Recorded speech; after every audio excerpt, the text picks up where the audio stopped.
प्यारे विद्यार्थियों, आज फिर हम आपकी सेवा में एक नई पोएम की एक्सप्लेनेशन लेकर के हाजिर हुए हैं।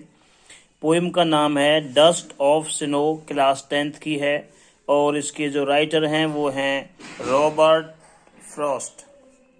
देखिए, इस पोएम में कवि ये कहना चाहता है कि जो हमारे सिंबल्स हैं जिन्हें हम गलत मानते हैं, जैसे क्रो है और हेमलॉक का जो ट्री है, या फिर जो हमारे रास्ते को जो बिल्ली काट जाती है, उन्हें हम अपशकुन मानते हैं। लेकिन कवि ऐसा नहीं मानता, वो इनको अलग तरीके से लेता है। इसीलिए उसने क्रो को और हेमलॉक ट्री का इसमें वर्णन किया है और वो एक्सप्लेन करना चाहता है कि भाई ये सारी चीजें खराब नहीं हैं जिनको लोगों ने खराब मान रखा है। तो इसी विषय पे ये पोएम है। देखिए किस तरीके से हम इसको एक्सप्लेन करते हैं। The way a crow shook down on me the dust of snow from a hemlock tree.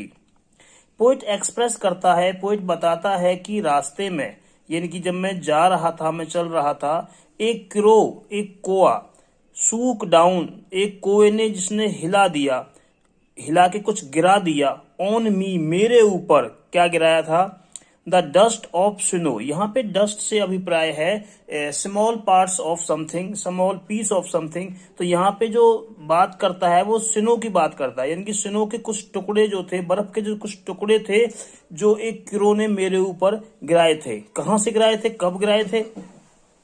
From a hemlock tree, मतलब एक हेमलॉक ट्री के ऊपर कुआ बैठा था और उस पर बर्फ जमी हुई थी पेड़ पर, तो उस कुएं ने बर्फ को मेरे ऊपर गिरा दिया।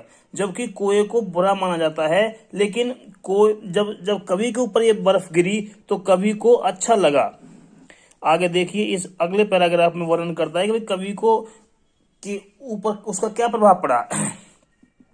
कहता है, has given my heart A change of mood, मतलब उसने मेरे जो मूड को, मेरे जो दिल दिमाग को पे असर डाला और मेरा जो दुख भरा मूड था, अफसोस भरा मूड था, उसको ही चेंज कर दिया। मतलब मैं अब सुख महसूस करने लगा।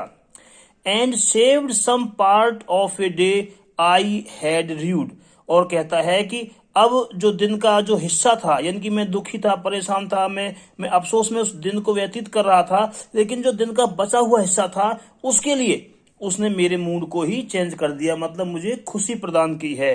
तो इस सिंपल सी पोएम में कवि ये दिखाना चाहता है कि जो क्रो है, जिसको हम बैड लक के लिए सिंबल मानते हैं, हेमलॉक को बुरा मानते हैं, लेकिन यहाँ पे पोइट ने ये दिखाने की कोशिश की है कि भी ये सब होने के बावजूद भी, और जो कोए ने जो एक्टिविटी की थी, जो डस्ट ऑफ स्नो मेरे पर गिराई थी, उससे तो मेरा मूड ही बदल गया और मुझे बड़ी खुशी हुई, और मेरा जो दिन का जो हिस्सा था, जो दुख में व्यतीत होने वाला था, वो सुख में परिवर्तित हो गया।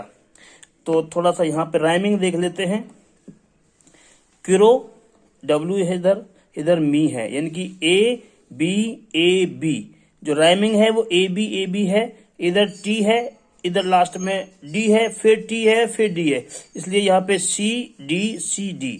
तो ए बी सी डी, ये इसकी राइमिंग है। अगर हम बात करें एलिट्रेशन की, तो यहाँ पे एलिट्रेशन है, यहाँ पे देखिए सेव्ड सम, यानी कि जब दो वर्ड इकट्ठे आते हैं और उनकी साउंड या उनके जो अल्फाबेट्स होते हैं वो सेम होते हैं, तो वहां पे अलिट्रेशन होता है। तो यहाँ पे अलिट्रेशन है।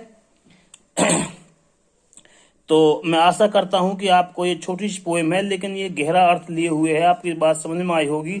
और अगर आपको ये पोएम का एक्सप्लेनेशन आपको सही लगा है तो कृपया इसे लाइक करें, शेयर करें, सब्सक्राइब करें, और हमारी आने वाली जो पोएम है, जो 10वीं क्लास की जो पोएम है, उन्हें देखने के लिए हमारे चैनल को सब्सक्राइब करें। जय हिंद, जय भारत।